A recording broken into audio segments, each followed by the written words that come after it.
Bonjour à tous. Aujourd'hui, je vous propose de vous rendre de la Cité Ardente et plus précisément à la gare de Liège-Guillemins, là où s'élève le cadre prestigieux dessiné par le célèbre architecte Santiago Calatrava, afin de plonger et de vous immerger dans la folie des années 80.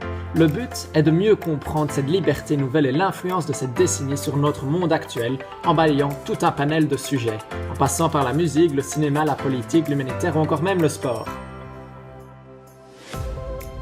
Commençons par les technologies qui faisaient la une à l'époque, comme ces téléphones portables ancêtres de nos smartphones actuels, ou encore ce lecteur CD développé par Philips et Sony qui fut une véritable révolution face aux anciens vinyles.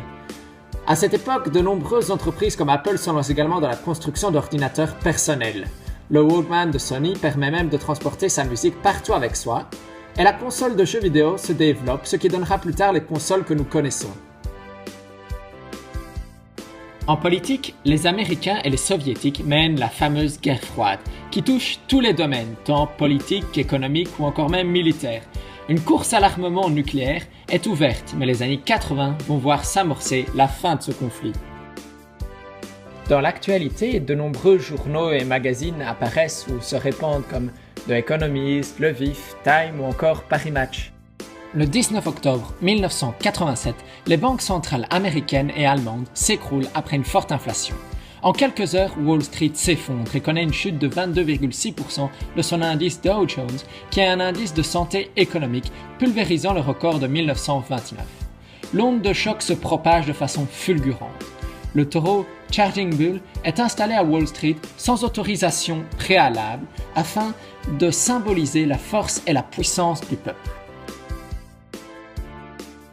En 1983, des chercheurs parviennent à isoler le VIH, le virus de l'immunodéficience humaine. Le stade le plus avancé de l'infection par ce virus est le sida, et la lutte pour le vaincre est aujourd'hui encore loin d'être gagnée. En France, le professeur Montagnier s'interroge à ce sujet et mène un travail de recherche qui permettra de mieux le comprendre et de mieux l'aborder dans le futur. Par ailleurs, le premier bébé éprouvette naît à Louvain, ce qui est une première pour la Belgique.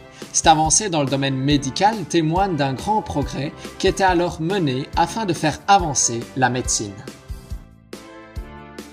Le monde des années 80 souffre. Pauvreté, famine et maladies sont fort présentes. Tout le monde ne reste pas indifférent à cela. Ainsi, le premier Téléthon est organisé en France afin de récolter de l'argent pour des personnes souffrant de maladies neuromusculaires. Les idées de Nelson Mandela se répandent et sont également davantage regardées.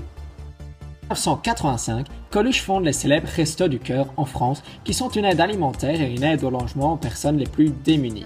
Dès ses débuts, cette association bénéficie du soutien de nombreuses personnalités françaises et d'une grande médiatisation. Depuis lors, le nombre de repas distribués n'a cessé d'augmenter au fur et à mesure des années. Les années 80 offrent une place de choix aux humoristes et la télévision les popularise. On retrouve de grands humoristes comme Pierre Desproges, Coluche, Thierry Leluron, Les Inconnus, Olivier Lejeune et bien d'autres encore.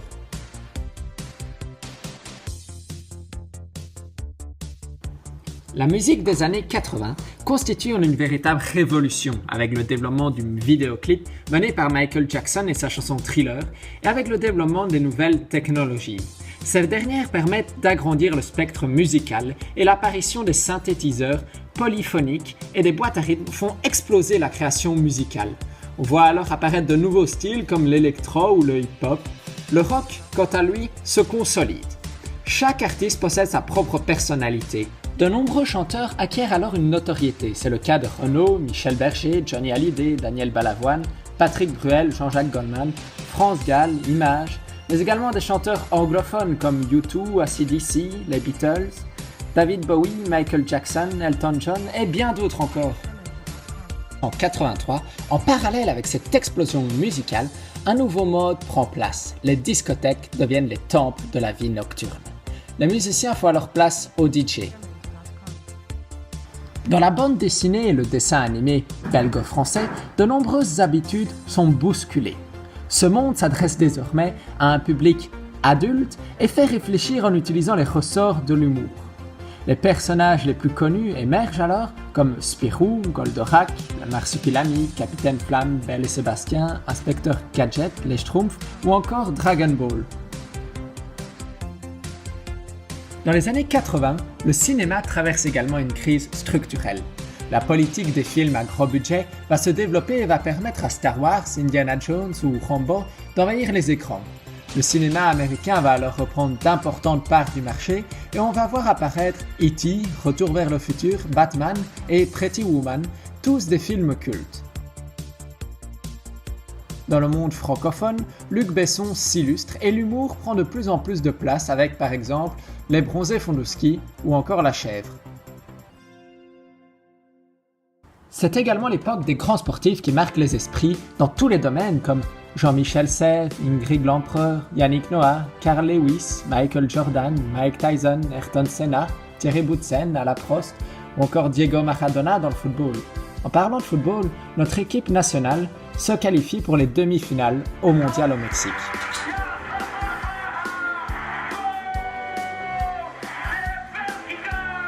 Dans un même temps s'ouvre l'espoir d'un monde meilleur et le mur de Berlin s'écroule dans la nuit du 9 au 10 novembre 1989. Au final, cette exposition m'a permis de comprendre l'influence de cette décennie délurée mais déterminante sur notre monde actuel en nous offrant des illustrations qui nous permettent réellement de nous immerger et de retourner 30 ans en arrière. On peut ainsi mieux se rendre compte de tout ce que ces années ont permis et qu'elles ont posé les bases de notre monde actuel. De plus, encore aujourd'hui, cette décennie continue à nous influencer dans les domaines musicaux et autres et elle continue de vivre.